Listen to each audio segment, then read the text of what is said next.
यह कहानी एक वफादार नौकर गोपाल की है जो अपने मालिक के प्रति निस्वार्थ भक्ति रखता है। हालांकि परिस्थितियां उसे एक कठिन परीक्षा में डाल देती हैं, जिससे उसे बहुत बड़ी सीख मिलती है। एक छोटे से गांव में सुरेश नाम का लड़का रहता था। बचपन में ही उसने अपने माता पिता को खो दिया। उसके पास न कोई सहारा था, न ही उसके पिता की कोई जमीन। वह एक छोटी सी झोपड़ी में रहता था, लेकिन गांव में आई बाढ़ के कारण उसकी झोपड़ी भी बह गई। गांव के जमींदार धर्मदास बहुत दयालु व्यक्ति थे। उन्होंने सुरेश पर दया कर उसे अपने यहाँ काम पर रख लिया और रहने के लिए एक झोपड़ी दे दी। समय बीतता गया और सुरेश बड़ा हो गया। अब वह पूरी लगन से जमींदार के यहाँ काम करता था और जमींदार भी उस पर बहुत भरोसा करने लगे थे।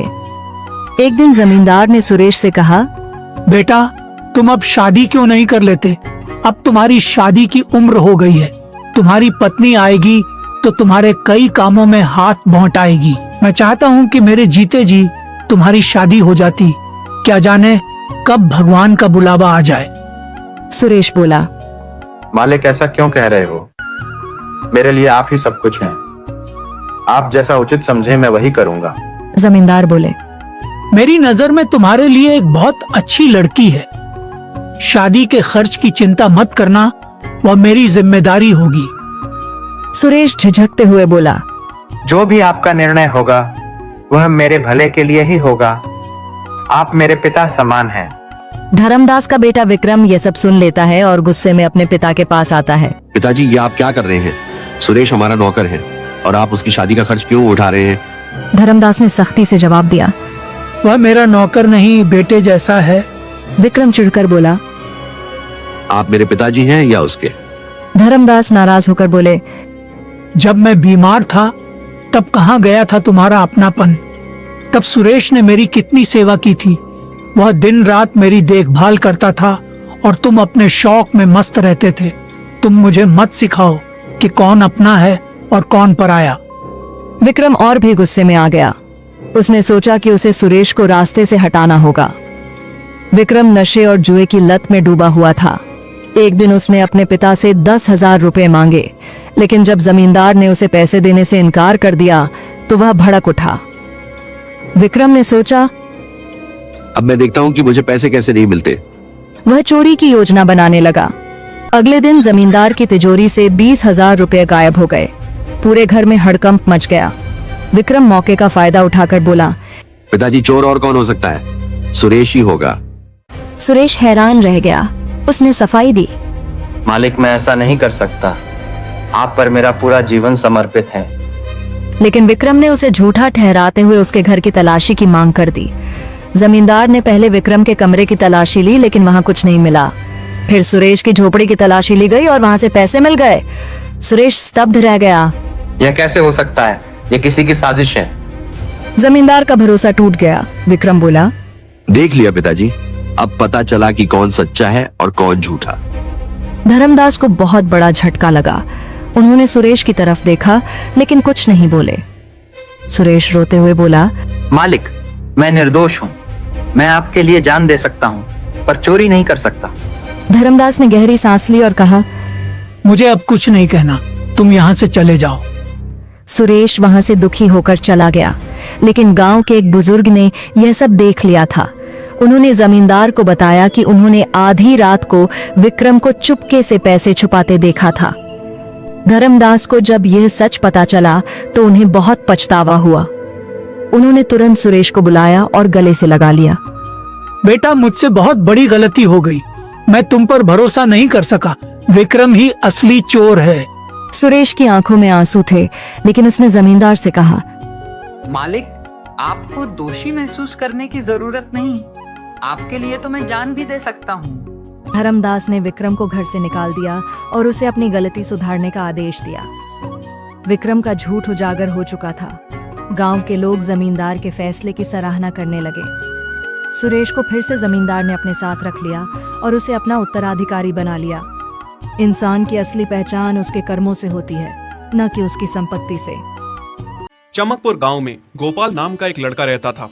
उसकी सौतेली माँ और बाप ने उसे घर से निकाल दिया था। उसकी सौतेली माँ ने सब कुछ अपने और अपने बच्चों के नाम पे कर रखा था और गोपाल को हिस्से के नाम पे 3 गायें दे रखी थी। गोपाल पढ़ा लिखा तो बहुत था, पर नौकरी ना मिलने के कारण उसने सोच लिया था कि वो अब उन तीनों गायें की खूब देख रेख करके उनसे जो दूध मिलेगा उसे बेच के अपना कारोबार चलाएगा। अब मैं बिल्कुल अकेला हो गया हूँ।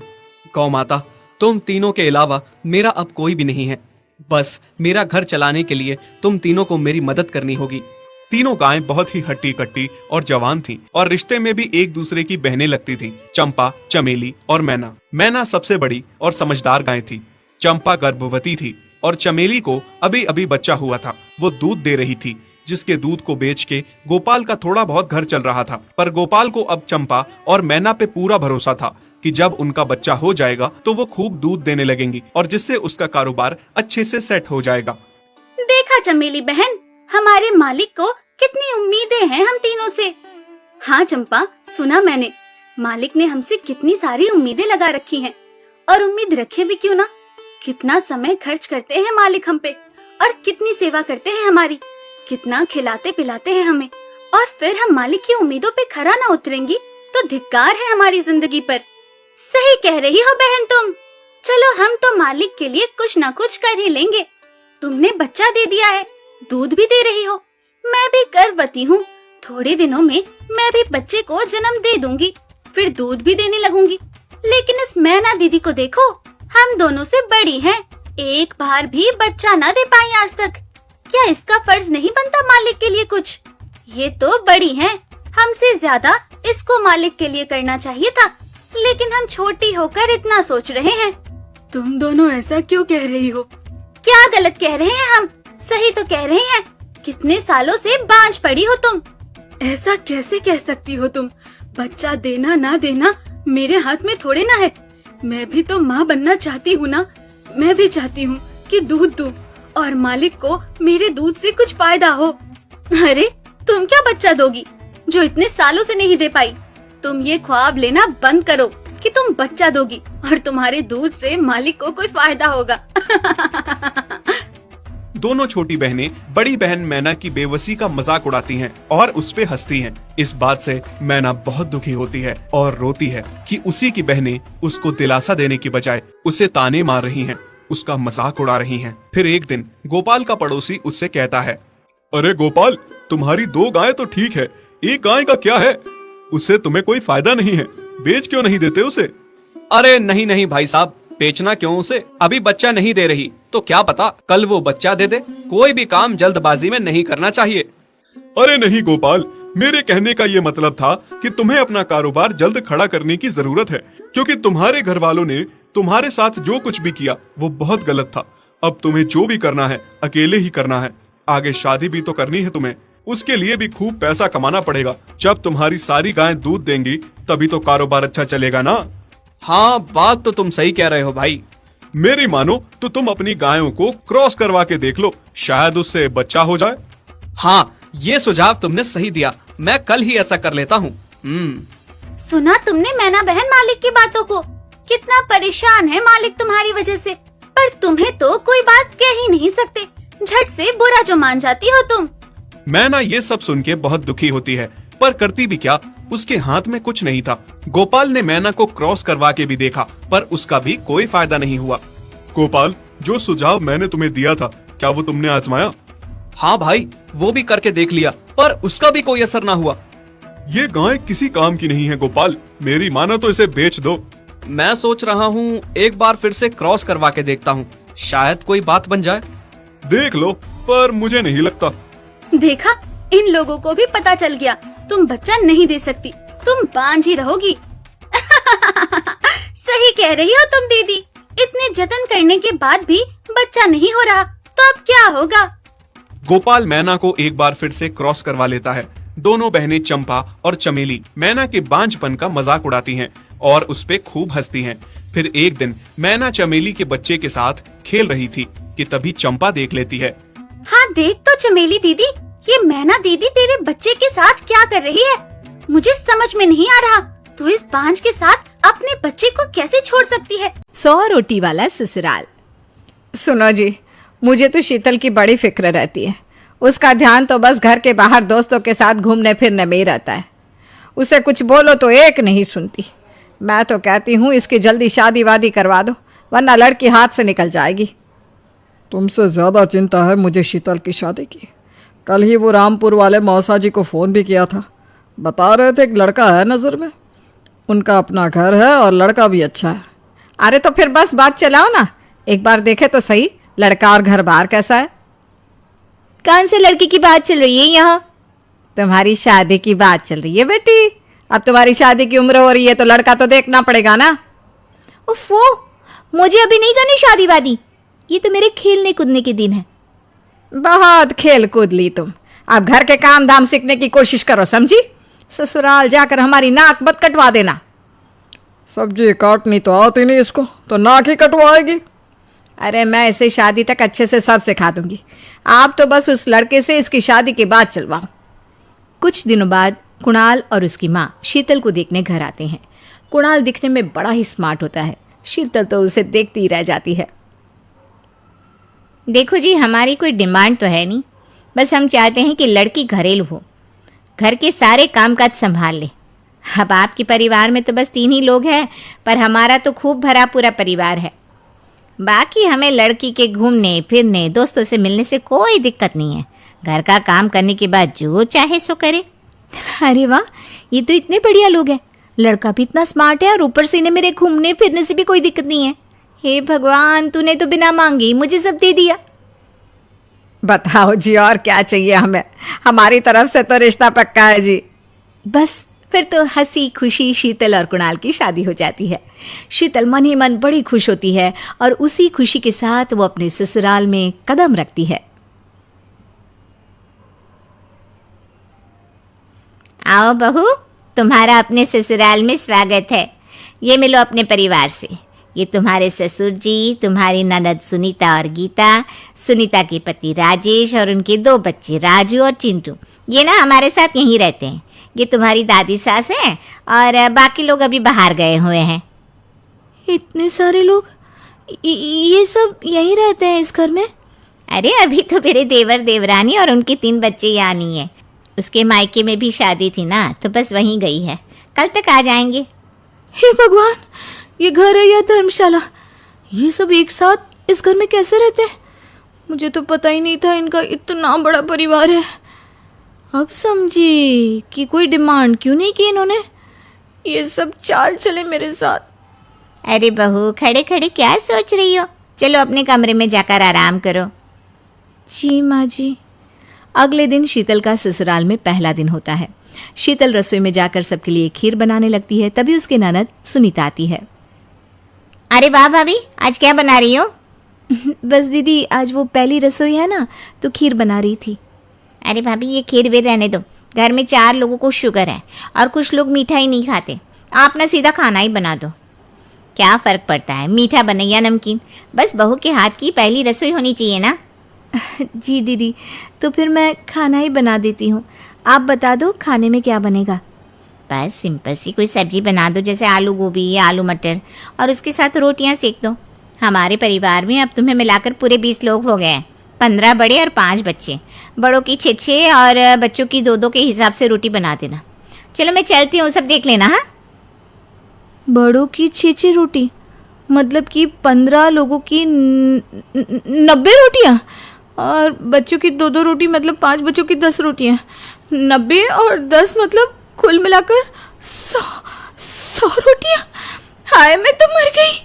100 रोटी अकेले कैसे बनाऊंगी? माँ, ये तुमने मेरी शादी कहाँ कर दी? शादी से पहले तो मैंने कभी 4 रोटी से ज्यादा नहीं बनाई। शीतल एक बड़ी सी परात में 100 लोगों के हिसाब से आटा निकालती है और उसे गूंथना शुरू करती है। आटा गूंथते गूंथते शीतल के पसीने छूट जाते हैं। उसके बाद बारी आती है रोटी बनाने की।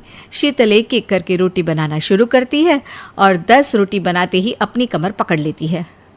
हाय, मैं मर गई। मेरी कमर टूट गई खड़े खड़े, और ऊपर से इतनी गर्मी।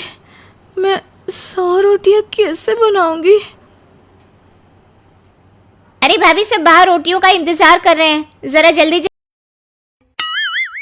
मीरपुर नाम के शहर में तेजस अपनी पत्नी नीरू के साथ रहता था। पति पत्नी दोनों ही नौकरी करते थे। एक दिन तेजस गांव अपनी माँ के पास फोन करता है। हेलो, प्रणाम माँ। जीते रहो। माँ, तुम दादी बनने वाली हो हैं? अरे वाह, ठीक है बेटा, मैं कल ही आती हूँ। जब माँ जी शहर पहुंची तो बेटी बहू ने बहुत अच्छे से स्वागत किया। लीजिए माँ जी, चाय। अरे गर्मा गर्म पकोड़े ले आओ माँ के लिए। नीरू रसोई में गई और 2 मिनट में ही पकोड़े ले आई। जी ये लीजिए। बहू, जादू से बनाए हैं क्या? अभी तो रसोई में गई थी। यमी। माँ जी, शीला रसोई में पकोड़े तल रही है, मैं बस लेकर आई। हे भगवान, मेरा धर्म भ्रष्ट कर दिया तूने। अब तो गंगा जल से शुद्धिकरण करना होगा। दूसरे दिन, माँ जी मैंने नाश्ता बना दिया है, ऑफिस जा रही हूँ। पर अभी तो घर का सारा काम पड़ा है। शीला आती ही होगी, झाड़ू पोछा बर्तन कपड़े वो सब कर लेगी। हमारे जमाने में घर का सारा काम हम ही करते थे। जी माँ जी, आप बहुत होशियार हैं, मैं घर ऑफिस दोनों नहीं संभाल पाती। तो जरूरत क्या है घर से बाहर जाकर चाकरी करने की? वैसे भी घर का काम खुद करने से घर में बरकत आती है, समझी? पर माँ जी। पर वर कुछ नहीं, इस महीने की पगार मिले फिर ऑफिस बंद है। हाँ। रात को नीरू तेजस से कहती है, सुनिए जी, माँ जी बोल रही थी कि मैं नौकरी छोड़ दूं। वैसे ठीक ही तो है, अभी तुम्हें आराम की जरूरत है। फिर भी आराम कहाँ, शीला को छुड़ाने के लिए बोल रही थी। तो अब 24 घंटे में इतना काम तो कर ही सकती हो। पर जॉब पसंद है मुझे, घर पर मन नहीं लगेगा। अगले दिन जब दोनों ऑफिस के लिए निकल रहे थे, मेरी तो कोई कीमत ही नहीं है इस घर में। माँ जी, आजकल महंगाई बहुत है, रहन सहन भी बदल गया है, दोनों नौकरी करते हैं तभी ठीक रहता है। अच्छा, तू कहना क्या चाहती है? मेरा बेटा तुझे बिठा के खिला नहीं सकता? तू ही इस घर का खर्च चला रही है, हैं? नहीं माँ जी, मेरा वो मतलब नहीं था। मतलब खूब समझती हूँ, ये बाल धूप में सफेद नहीं किए मैंने। हाँ। अब तो ये रोज का काम हो गया था। तेजस भी रोज की झिकझिक से परेशान हो गया था। एक दिन उसने कहा, नीरू, वैसे भी तुम्हें मैटरनिटी लीव मिलने वाली है, तो अभी से ही छुट्टी ले लो। पर क्या, मेरी सैलरी अच्छी खासी है। आखिर नीरू ने रिजाइन कर दिया। जब बच्चा हुआ तो घर में सब बहुत खुश हुए। कुछ दिनों बाद तेजस फाइल देख रहा था। क्या हुआ तेजस, कुछ परेशान लग रहे हो? हाँ, वो हमारी जितनी सेविंग्स थी वो तो हॉस्पिटल में और छठी के फंक्शन में खत्म हो गई है नीरू। और अभी वैसे मंदी चल रही है तो मैं बोल रही थी कल मुन्ना को हेपेटाइटिस का टीका लगवाना है। नीरू, क्या पोस्टपोन नहीं कर सकते? नहीं जी, बिल्कुल नहीं। अब तेजस को समझ में आ रहा था कि उससे गलती हुई है। पैसों की कमी का असर घर के माहौल पर भी पड़ रहा था। अगले दिन, बेटा मेरा चश्मा और ये दवाइयाँ ले आना, पर्चा देते हुए माँ जी ने कहा। जी। तेजस, मुन्ना के लिए दूध का डिब्बा और डायपर भी ले आना, और ये किराने के सामान की लिस्ट है, इसे भी लाना है। तेजस गुस्से में लिस्ट मरोड़कर फेंकता है और चिल्लाता है, पैसे क्या पेड़ पर उगते हैं? ये ले आना, वो ले आना। अरे, पर ये जरूरत का सामान ही है। वो गुस्से में बिना कुछ कहे ऑफिस चला गया। अरे लंच तो ले जाइए। बहू बनी ड्राइवर। सीमा की साड़ी रवि से होती है। रवि को नशे की बुरी लत लगी होती है। एक दिन, अरे माँ, मेरा एक साइड का शरीर काम नहीं कर रहा है, मैं आज खेतों में कैसे जाऊंगा? अरे बेटा, ऐसा ना बोल, तेरे पापा के जाने के बाद से तू ही घर चलाने का सहारा है। मैं डॉक्टर को बुला लाती हूँ। देखिए बहन जी, रोहन के शरीर के एक साइड में लकवा है, अब वो कभी ट्रैक्टर नहीं चला पाएगा। घर में मंहूसियत का माहौल हो जाता है। लीजिए माँ जी, रोटी खा लीजिए। अरे बेटा, मुझे तो भविष्य की चिंता हो रही है। मेरा एक ही बेटा है और वो भी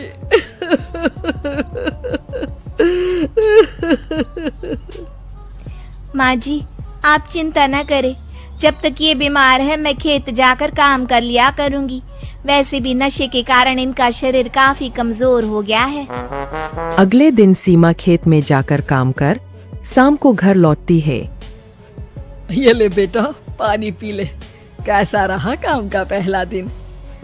माँ जी, काम तो ठीक है, लेकिन मैं अगर ट्रैक्टर चलाना सीख लूँ ना तो काम और भी आसान हो जाएगा। अरे बेटा, दुनिया क्या कहेगी कि औरत होकर ट्रैक्टर चला रही है। माँ जी, या तो हम दुनिया देख ले या अपना घर, कोई बात नहीं, जब ये ठीक हो जाएंगे तो सब ठीक हो जाएगा। अरे बहू, जरा बाहर तो आना। जी माँ जी। बहू, तेरे मामा जी आए हैं, तूने बुलाया था ना? हाँ माँ जी, वो मामा जी ना आज से मुझे ट्रैक्टर चलाना सिखा। सीमा मामाजी से ट्रैक्टर चलाना सीखती है। वो मन लगाकर खेतों में काम करती है और एक दिन, माँ जी, पता है इस बार पूरे गांव में सबसे ज्यादा फसल का उत्पादन हमारे खेतों में हुआ है। इस साल तो खूब पैसे आएंगे। हाँ। सास खुश नहीं होती है, वो चुपचाप वहाँ से जाने लगती है। तभी सीमा उसे रोक लेती है। क्या हुआ माँ जी, आपको खुशी नहीं हुई? बेटा, आज डॉक्टर साहब बोल रहे थे कि रोहन के ठीक होने के लिए 5 लाख रुपए की जरूरत है। समझ नहीं आ रहा क्या करूं। सीमा शांत हो जाती है। अगले दिन सास सीमा के पास आती है। बेटा, ये मेरे गहने हैं, इसे अपने गहनों के साथ जोड़कर सुनार को दिया। जितने पैसे हो ले आ, डॉक्टर को आज ही देने हैं। सीमा अपने गहने और सास के गहनों को लेकर दुकान में बेचकर पैसे लेकर घर आ जाती है। माँ जी, सिर्फ 3 लाख रुपए का ही इंतजाम हो पाया है, बाकी के पैसे कैसे आएंगे? बेटा, अब तो एक ही चारा है, हमें जमीन भी बेचनी पड़ेगी। माँ, खेत बेच देंगे तो खाएंगे क्या? अरे बेटा, कोई दूसरा चारा भी तो नहीं है। रोहन ठीक हो जाए तो वो मेहनत करके इससे भी बड़ी जमीन ले लेगा। सास बहू मिलकर खेत भी बेच देते हैं। अब पूरे पैसे लेकर सास डॉक्टर के पास जाती है। डॉक्टर साहब, ये लीजिए सारे पैसे, बस किसी तरह मेरे बेटे को ठीक कर दीजिए। आपका बेटा ठीक तो हो जाएगा, लेकिन 6 महीने का समय लगेगा। सास बहू सोच में पड़ जाते हैं कि अब तो कोई जारिया भी नहीं रहा जहाँ से उन लोगों की कमाई हो। अब कमाएंगे नहीं तो खाएंगे क्या? माँ जी, मेरे माता पिता ने लड़की होने के कारण मुझे ज्यादा पढ़ाया लिखाया नहीं, लेकिन ट्रैक्टर चलाना सीखकर मैं कुछ काम करने के लायक तो हो ही गई हूँ। अरे बेटा, ट्रैक्टर अब कहाँ चलाएगी, खेत तो बिक गए हैं। माँ जी, मैं किसी और के खेतों में दिहाड़ी में काम कर लूंगी, कुछ तो पैसे आएंगे ही ना। कहकर सीमा काम करना स्टार्ट कर देती है। जैसे तैसे उन पैसों से गुजारा चल ही रहा था। माँ जी, पास के अस्पताल से मुझे नौकरी के लिए ऑफर आया है। पैसे भी ये 4 गुना ज्यादा मिलेंगे और अब खाने पीने दवाई के साथ हम कुछ पैसे भविष्य के लिए भी जोड़ पाएंगे। लेकिन काम क्या है बहू? माँ जी, मुझे अस्पताल की एम्बुलेंस चलानी है। अरे, तू तो मेरी बहू नहीं, बेटा है बेटा। जरूर जा बेटा। और हाँ, तूने पूरे गांव में एक मिसाल कायम कर दिया कि हर काम हर कोई कर सकता है। उनके लिए लड़की या लड़का होने की कोई जरूरत नहीं। सीमा मन लगाकर काम करना शुरू कर देती है। आगे जाकर वो चाइनीज बहू। चाइनीज बहू हमारी याद तो है ना आपको? भूले तो नहीं ना? हाँ भाई, थोड़ी देर में ही सही, लेकिन चाइनीज बहू की कहानी आ ही गई। क्या हो रहा है ये देश में? चाइना ने तो आतंकी मचा रखा है। अरे क्या हो गया, क्यों चाइना को कोसता रहता है? भूल मत, तेरी ससुराल चाइना की ही है। हाँ माँ, पर ये देखना, लड़ाई झगड़े, ये बीमारी, ऊपर से ये देश कितना चालाक है, अंदर न जाने क्या क्या करता रहता है। तभी अंदर से बहू की चिल्लाने की आवाज आती है। अरे क्या हो गया बहू, क्यों चिल्ला रही है? माँ जी, ये देखिए, ये रूस ने यूक्रेन की हालत क्या कर दी है। ऊपर से चाइना में दोबारा लॉकडाउन लग गया है। माँ जी, अब क्या किया जाए? अरे तो तुम लोगों को क्या परेशानी हो रही है, मैं तो यही नहीं समझ पा रही हूँ। वो क्या है ना माँ, हम लोग चाइना जाने की सोच रहे थे, सांगसू के भाई की शादी है। तो क्या? अरे कौन सा उन लोगों के यहाँ भाई घोड़ी चढ़ता है जो बहन काजल लगाकर नेक लगी? माँ जी, उसकी आंखें बहुत छोटी छोटी है, उसमें या तो पुतली रह सकती है या काजल। साले की पुतली निकाल कर काजल लगा दो, अंधा कहीं का। क्या क्या बोले तुम मेरे भाई के बारे में? अरे नहीं नहीं बहू, वो तो बोल रहा था कि तुझे नेग मिल जाएगा। हाँ, बहन है ना तो उसकी। नहीं नहीं माँ जी, मैं सब समझती, ये मेरे भाई का मजाक बनाते रहते। कितना सीधा है मेरा भाई, बिल्कुल छिपकली जैसा।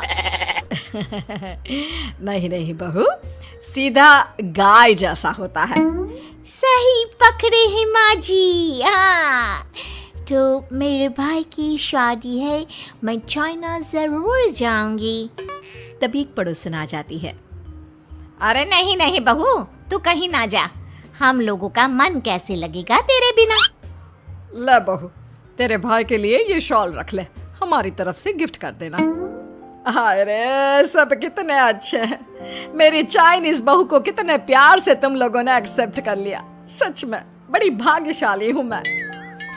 कैसी बात कर रही है, ये तो हम लोगों के देश की खूबसूरती है कि हर किसी को दिल से अपना लेते हैं, बस वो भी दिल से हमें अपना समझे। कैसी बात कर रही है आंटी जी, मेरे लिए आप सब सासू माँ जैसी ही हैं। मुझे भारत बहुत अच्छा लगता है, ये सबसे अच्छा देश है, मेरा भारत महान। वैसे भी लड़के की शादी जहाँ होती है वो तो वहीं की हो जाती है ना। जीती रे बहू, सही बोल रही है। औरत तो होती ही पानी की तरह है, जो जहाँ जैसे रखे वैसे ही शेप ले लेती है। आंटी जी, ये थोड़ा सा ज्यादा हो गया, समझ नहीं आया। नो प्रॉब्लम, मैं चाय बना कर लाती हूँ। फिर क्या, वो दिन भी आ जाता है जब बेटे बहू को चाइना जाना पड़ता है। वहाँ जाकर बहू का भाई कहता है, मेरे बहन आ गए, मेरे बहन आ गए। मैंने सबको बोला कि सब हिंदी में बात करेंगे, नहीं तो बहन नाराज हो जाएगी। थैंक्स बॉय, हिंदी मेरी भाषा है। आप मुझे उसमें बात करना अच्छा लगता है। आपने जीजा जी से मिलो। ओ बहन, तुम अंदर चलो। सभी बहू को अंदर लेकर चले जाते हैं, लेकिन सांगसू का पति, वो तो बेचारा चाइना के ससुराल के आंगन में अकेला खड़ा रहता है। काफी देर तक जब कोई उसे नहीं पूछता तो वो माँ को घर पर फोन करता है। हाँ बेटा, पहुंच गए ना कुशल मंगल? हाँ माँ, लेकिन सांगसू पता नहीं कहाँ है, वो तो अंदर गई है तब से बाहर आई ही नहीं। अरे कैसी बात कर रहा है, तो तू अंदर चला जा, तू बाहर क्यों है? अरे दामाद है तू वहाँ का, उन लोगों ने तुझे बिठाया, चाय पानी कुछ नहीं पूछा? नहीं ना माँ। तभी सामने से सांगसू आती है। क्यों आप अभी तक तैयार नहीं हुए? और ये बैग लेकर क्यों कमरे से बाहर आए? इसे वहीं रख देते। कमरा? कौन सा कमरा? अरे कैसी बात कर रही हो, जब से तुम अंदर गई हो मैं बाहर ही तो खड़ा हूँ। बहू को बहुत हैरानी होती है और गुस्सा भी आता है। तभी उसका भाई और माँ आ जाते हैं। और सांगसू, अंदर खाना